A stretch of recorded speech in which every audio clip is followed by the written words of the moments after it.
Breaking news చూస్తున్నారు. సుప్రీంకోర్టులో ముఖ్యమంత్రి జగన్ కు మరో షాక్ తగిలింది. వైఎస్ షర్మిల సునీతలకు ఊరట లభించింది. కడప కోర్టు ఇచ్చిన ఆదేశాలపై స్టే విధించింది సుప్రీంకోర్టు.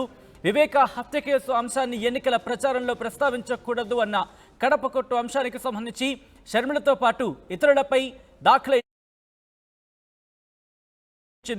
కడప కోర్టు ఉత్తర్వులు భావ ప్రకటన స్వేచ్ఛకు విరుద్ధంగా ఉన్నాయి అని అంది సర్వోన్నత న్యాయస్థానం. దానికి సంబంధించిన బ్రేకింగ్ న్యూస్ చూస్తున్నారు. ఇటు సుప్రీంకోర్టులో ముఖ్యమంత్రి జగన్ కు మరో షాక్ తగిలిందా అంటే అవునన్న మాట వినిపిస్తోంది. వైఎస్ షర్మిల సునీతలకు ఊరట లభించింది. కడప కోర్టు ఇచ్చిన ఆదేశాలపై స్టే విధించింది సుప్రీంకోర్టు. వివేక హత్య కేసు అంశాన్ని ఎన్నికల ప్రచారంలో ప్రస్తావించకూడదు అంటూ కూడా కడప కోర్టు తెలిపింది. అయితే షర్మిలతో పాటు ఇతరులపై దాఖలైన కోర్టు ధిక్కరణ కేసులపై సుప్రీంకోర్టు స్టే విధించింది.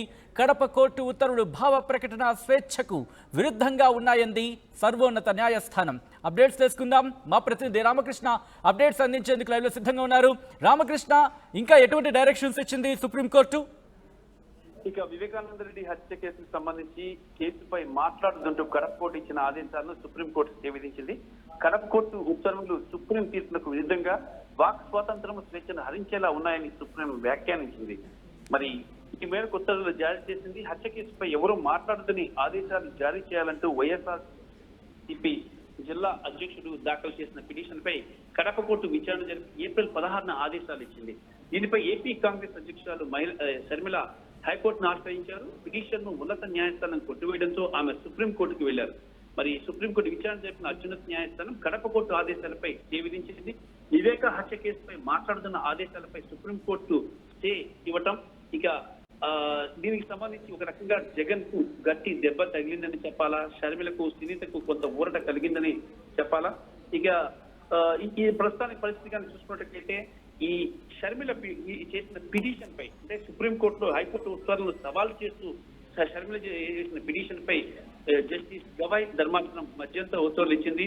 మరి కడప కోర్టు ఉత్తర్వులు సుప్రీం తీర్పులకు విరుద్ధంగా ఉన్నాయని, మరి అలాగే వాక్ స్వాతంత్రం స్వేచ్ఛను హరించేలా ఉన్నాయని వ్యాఖ్యలను కూడా చేసింది. మరి ఈ నేపథ్యంలో ఇది ఒక రకంగా చాలా గట్టి దెబ్బ వైఎస్ జగన్ కి అని చెప్పొచ్చు. మరి ఈ కేసు విచారణ వేసవి సెలవుల తర్వాత చేపడతామని చెప్పేసి ప్రతివాదులకు కూడా సర్వోన్నత న్యాయస్థానం నోటీసులు జారీ చేసింది.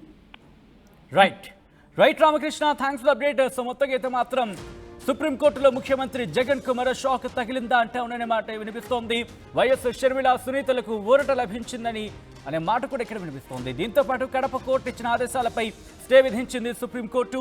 వివేక హత్య కేసు అంశాన్ని ఎన్నికల ప్రచారంలో ప్రస్తావించకూడదు అన్న కడప కోర్టు అంశానికి సంబంధించి షర్మిలతో పాటు ఇతరులపై దాఖలైన కోర్టు ధిక్కరణ కేసులపై సుప్రీంకోర్టు స్టే విధించింది. దీంతో పాటు కడప కోర్టు ఉత్తర్వులు భావ ప్రకటన స్వేచ్ఛకు విరుద్ధంగా ఉన్నాయి అంది సర్వోన్నత న్యాయస్థానం.